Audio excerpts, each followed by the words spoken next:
Om Shanti. Good morning. आज हम सुनते हैं 25-2-21 के मधुर महावाक्य।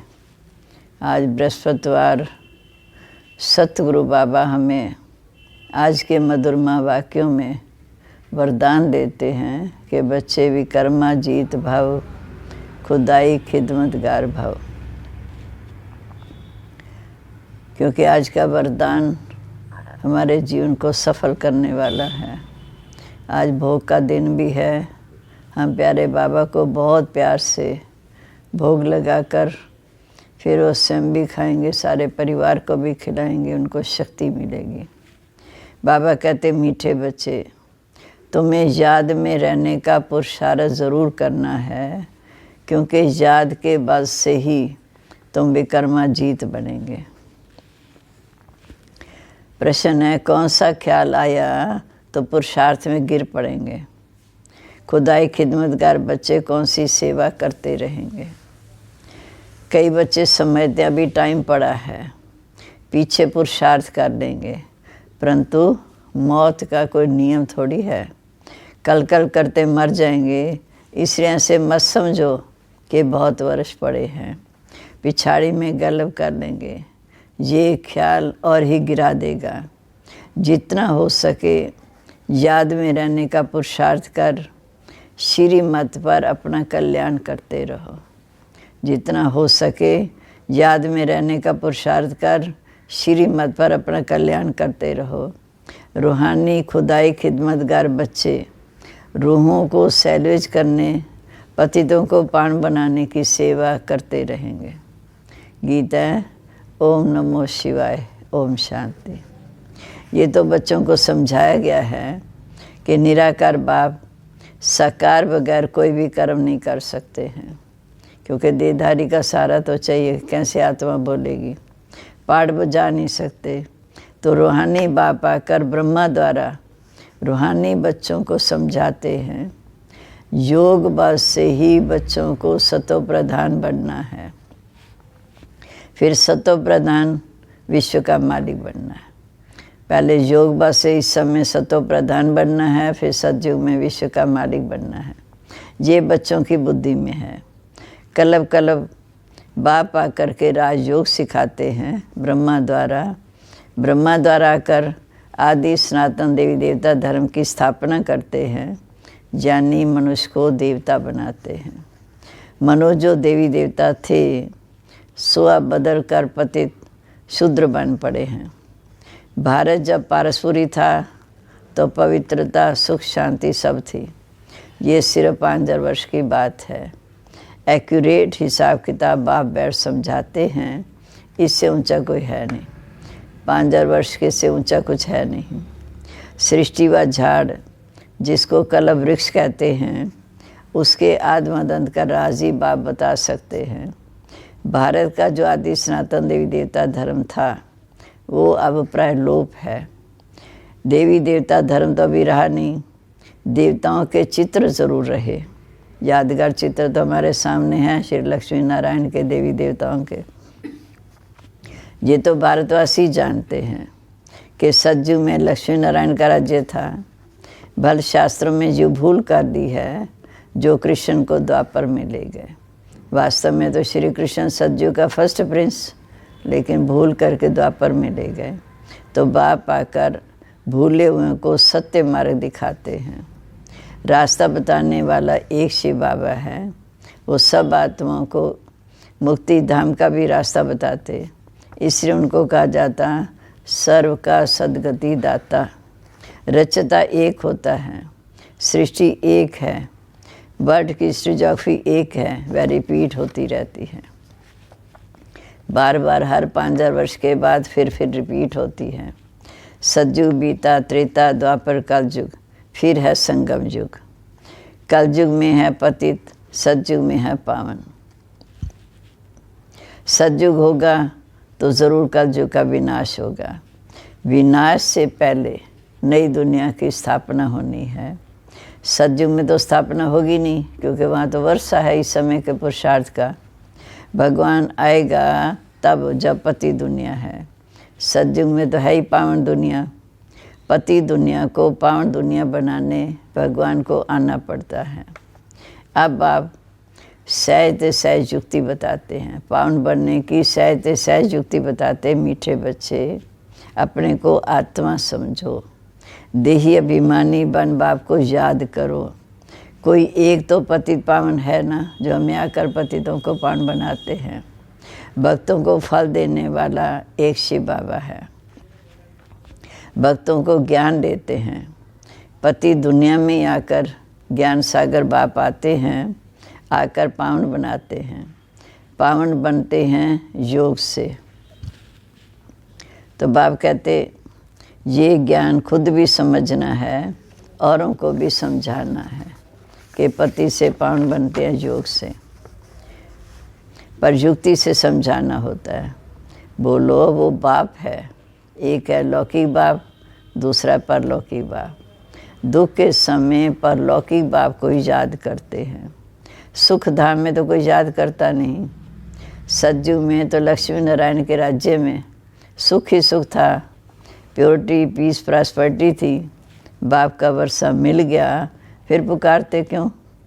आत्मा जानती है कि हमको सुख है। ये तो कोई भी कहेंगे कि वहाँ तो सुख ही सुख है। बाप ने दुख के लिए तो सृष्टि रची नहीं, ये तो बना बनाया खेल है। जिनका पाठ पिछाड़ी में है वह तो 2-4 जन्म लेते तो ज़रूर बाकी समय वो शांति धाम में रहते हैं। बाकी ड्रामा के खेल से कोई निकल नहीं सकता। खेल में तो सबको आना होगा। 1-2 जन्म मिलते हैं, बाकी समय जैसे कि शांति धाम मोक्ष में है।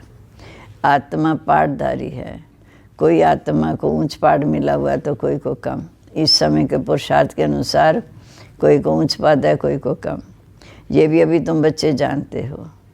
गाया जाता कि ईश्वर का कोई अंत नहीं पा सकते, तो बाप आकर अपना सारा अंत देते हैं कि मैं सृष्टि पर आकर कैसे तुम बच्चों को पति से पावन बनाता हूँ। रचता और रचना के आद्वध अंत का ज्ञान देते हैं। जब तक रचता खुद ना आए तब तक रचता और रचना को कोई जान ही नहीं सकता। तो बाप आकर बताते हैं कि मीठे बच्चे, मैं साधारण तन में प्रवेश करता हूँ। मैं जिस तन में प्रवेश करता हूँ ये भी अपने जन्मों को नहीं जानते। उनको बैठकर भी 84 जन्मों की कहानी सुनाता हूँ। कोई के पार्ट में चेंज हो नहीं सकती। ड्रामा अनुसार हर एक को पार्ट मिला हुआ है, कोई के पार्ट में चेंज हो नहीं सकती, क्योंकि ये बना बनाया खेल है। किसी की बुद्धि में ये बैठता ही नहीं। अच्छी रीति समझने के लिए बाबा कहते 7 रोज़ की भट्ठी चाहिए, जिसे हम 7 दिन का कोर्स कहते हैं। भागवत आदि भी 7 दिन रखते हैं। यहाँ भी समझ में आता है कम से कम 7 दिन के सिवाय इन सारी बातों को कोई समझ ना सके। कोई तो अच्छा समझ लेते और कोई 7 रोज़ में भी कुछ नहीं समझते, बुद्धि में बैठता ही नहीं। तो फिर कहा जाता कि इस धर्म का नहीं है। अच्छा, फिर भी बाबा कहते बाबा तो बहुत कल्याणकारी है, फिर भी कहते अच्छा उनका कल्याण तो हुआ, आए तो सही, बैठा तो सही। प्रजा में ऐसे बनती है। बाकी राज भाग लेने के लिए तो गुप्त मेहनत है। बाप को याद करने से ही विकर्म विनाश होंगे। अब तुम्हारी मर्जी, करो ना करो। बाप तो हमें सावधान करते हैं, शिक्षा देते हैं। बाबा कहते अब करो ना करो तुम्हारी मर्जी, परंतु बाप का डायरेक्शन ये है। प्यारी वस्तु को तो याद किया जाता है ना। बाबा कितना प्यारा है, हमें प्यार से शिक्षा देकर कितना ऊंचा बनाते हैं, विश्व का मालिक बनाते हैं। तो ऐसे प्यारे बाप को तो याद करना चाहिए। भक्ति मार्ग में भी गाते हैं, हे पतित पावनाओ। अब वह मिला है, कहते हैं मुझे याद करो तो तुम्हारे भी कर्म विनाश हो। बात सही शायद थोड़ी मिल सकती है, कुछ तो मेहनत करनी पड़ेगी ना।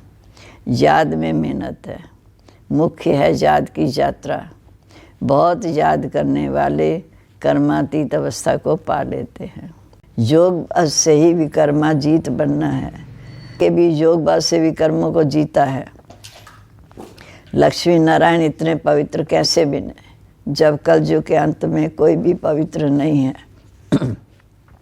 इसमें तो बाबा साफ कहते हैं कि ये गीता का ज्ञान का एपिसोड फिर से रिपीट हो रहा है। जो बाबा ने आज से 5000 वर्ष पहले ज्ञान दिया था वो यह फिर रिपीट हो रहा है। शिव भगवान वाच, भूलें तो होती रहती हैं, फिर बाप आकर हमें अबुल बनाते हैं। तो बाबा कहते जिन्हों को कहा था पुरुषार्थ किया उन्होंने उच्च पद पाया। फिर 21 जन्मों की प्रारब्ध है। जब हम प्रारब्ध पाते हैं तो ये ज्ञान भी प्राय लोप हो जाता है। तुम ही चक्कर लगा कर आए हो, कल पहले जिन्होंने सुना है वही आएंगे।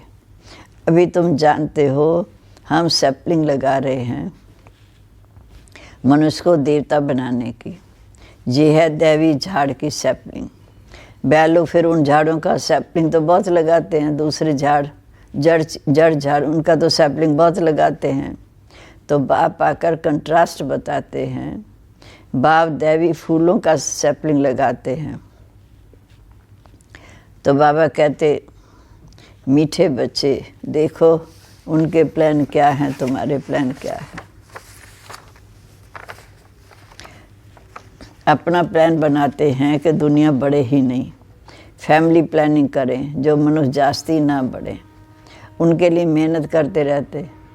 बाप तो बहुत अच्छी बात बताते हैं कि अनेक धर्मों का, बाप तो बहुत अच्छी बात बताते हैं अनेक धर्म विनाश हो जाएंगे, एक ही आदि सनातन देवी देवता धर्म की फैमिली स्थापन करते हैं।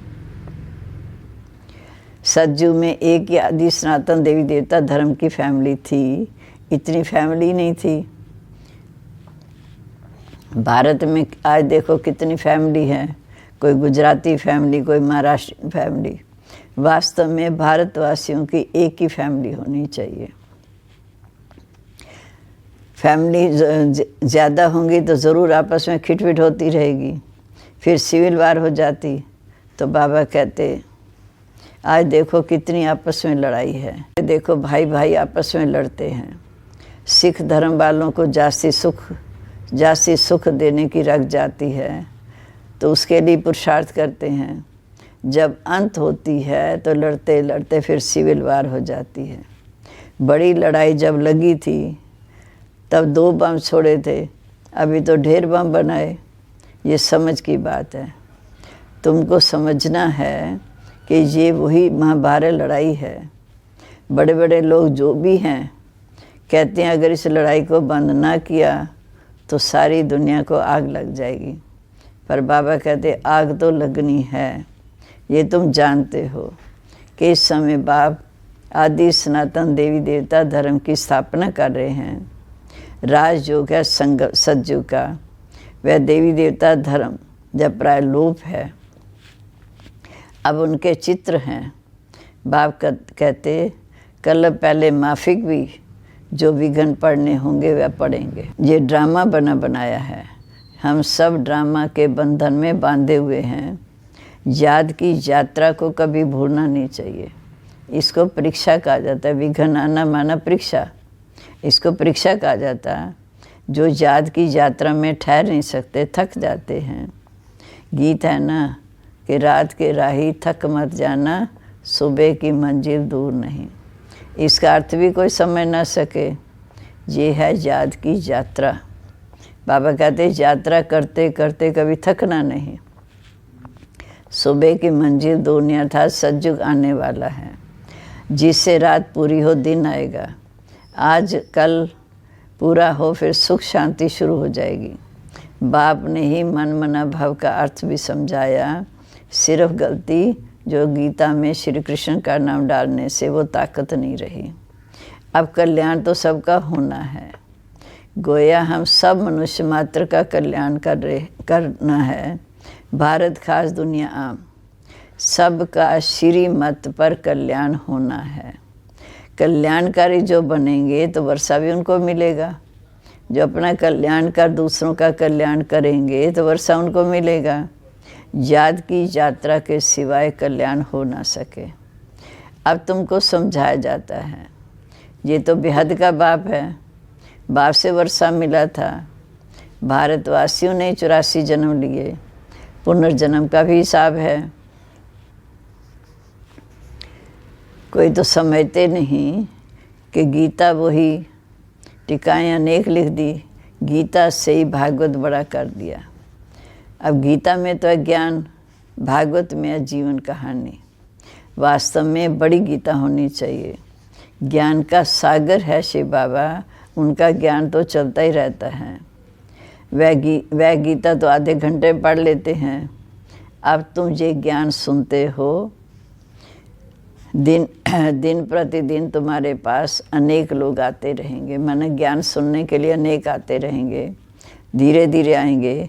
अभी अगर बड़े बड़े आ जाएं फिर तो देरी न लगे विनाश को, झटवाद निकल जाए। इसलिए युक्ति से ड्रामा धीरे धीरे चलता है। ये है गुप्त ज्ञान, किसी को पता ही नहीं कि तुम क्या कर रहे हो। भगवान उवाच, तुम ही सतो प्रधान बनने का पुरुषार्थ कर रहे हो। इसके लिए मुझे याद करो तो तुम्हारे पाप नाश हो जाएंगे। पवित्र बनो तभी तो मैं साथ ले जाऊं। जीवन मुक्ति तो सबको मिलनी है। रावण राज्य से मुक्ति हो जाएगी। जीवन मुक्ति माना रावण राज्य से मुक्ति। तुम लिखते भी हो, हम शिव शक्ति ब्रह्मा कुमार कुमारी श्रेष्ठाचार्य दुनिया स्थापन करेंगे। परमपिता परमात्मा की श्रीमत पर 5000 वर्ष पहले माफी कि हम शिव शक्तियाँ ब्रह्मा कुमार कुमारी श्रेष्ठाचार्य दुनिया की स्थापना करेंगे, परमपिता परमात्मा की श्रीमत पर चलकर। 5000 वर्ष पहले श्रेष्ठाचार्य दुनिया थी। ये बुद्धि में अच्छी रीति बिठाना है। मुख्य मुख्य पॉइंट बुद्धि में धारण होंगी, तब याद की यात्रा में रहेंगे। पत्थर बुद्धि हैं, कोई बात समझते नहीं, क्या सोचते हैं अभी टाइम पड़ा है, पीछे पुरुषार्थ करेंगे।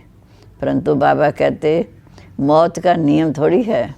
अगर कल करते मर गए तो पुरुषार्थ नहीं किया तो हमारी गति क्या होगी।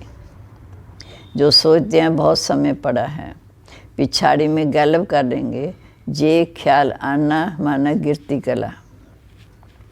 बाबा कहते जितना हो सके पुरुषार्थ करते रहो। श्रीमत पर हर एक को अपना कल्याण करना है। अपनी जांच करनी है कि कितना मैं बाप को याद करता हूँ और कितना बाप की सर्विस करता हूँ। रूहानी खुदाई खिदमतगार तुम हो, बाप के साथ सेवा में मददगार तुम हो। तुम रूहों को सैलूट करते हो। रूह ही पति से पाउंड कैसे बने उसकी युक्तियाँ बताते हैं। दुनिया में अच्छे और बुरे मनुष्य तो होते हैं, हर एक का पार्ट अपना अपना है। ये है बेहद की बात। मुख्य टालियाँ गिनी जाती हैं, माना जो कलम वृक्ष है उसमें मुख्य धर्म पिता, बाकी तो पत्ते अनेक हैं। बाप समझाते रहते बच्चे मेहनत करो, सबको बाप का परिचय दो तो बाप से बुद्धि जो जुट जाए। बाप सब बच्चों को कहते हैं पवित्र बनो तो मुक्ति धाम में चले जाएंगे। ये ज्ञान जग रचा गया है, क्योंकि नई दुनिया चाहिए। हमारा जग पूरा होगा तो सब कुछ इस जग में स्वाहा हो जाए। अच्छा मीठे मीठे सिकलदे बच्चों प्रीत, माता पिता बाप दादा का याद प्यार। Good morning. रूहानी बाप की रूहानी बच्चों को नमस्ते। रूहानी बच्चों की रूहानी बाप दादा को नमस्ते। नमस्ते बाबा, गुड मॉर्निंग। शुक्रिया बाबा, शुक्रिया। आप प्रतिदिन नई नई पॉइंट सुनाकर हमारा जीवन कितना ऊंच बनाते हैं। आप धारणा के लिए मुख्य सार। पहली पॉइंट है, ये बना बनाया ड्रामा है, इसलिए विघ्नों से घबराना नहीं। विघ्नों में याद की यात्रा को भूल नहीं जाना है। ध्यान रहे कि याद की यात्रा कभी ठहर न जाए, माना रुक न जाए, सदा याद करते रहना है। विघ्न तो आते हैं हमारे को पेपर, हमने पेपर को पास करना है। दूसरा, परलौकी बाप का परिचय सबको देते हुए पावन बनने की युक्ति बतानी है। दैवी झाड़ का सैपलिंग लगाना है। अब आज का वरदान, सर्व जिम्मेदारियों के बोझ बाप को देकर सदा अपनी उन्नति करने वाले सहज योगी भाव।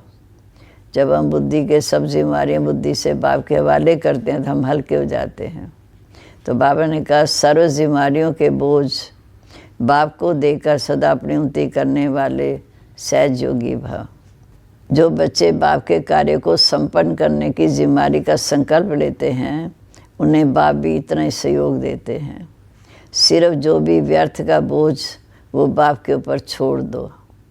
बाप का बनकर बाप के ऊपर जिम्मेदारी का बोझ छोड़ने से सफलता भी ज़्यादा और उन्नति भी सहज होगी। क्यों क्या के क्वेश्चन से मुक्त रहो। विशेष फुल स्टॉप की स्थिति रहे तो सहज योगी बन अतीन्द्रिय सुख का अनुभव करते रहेंगे। स्लोगन है दिल और दिमाग में उन्नष्ट रहो तो बाप का व परिवार के विश्वास के पात्र बन जाएंगे। दिल और दिमाग में उन्नष्ट रहो, ईमानदार रहो तो बाप व परिवार के विश्वास के पात्र बन जाएंगे। आज का सम्मान है मैं बाप का विश्वास पात्र आत्मा हूँ, क्योंकि मुझे बाप पर विश्वास, बाप का मेरे पर ऐसा विश्वास हो जो मैं बाबा के साथ सच्चाई सफाई से चलूं।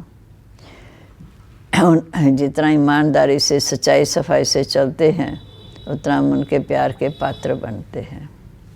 ओम शांति। आज हम अभी बाबा को याद करते करते भोग लगाएंगे, वह भोग फिर सबको प्यार से खिलाएंगे। ओम शांति।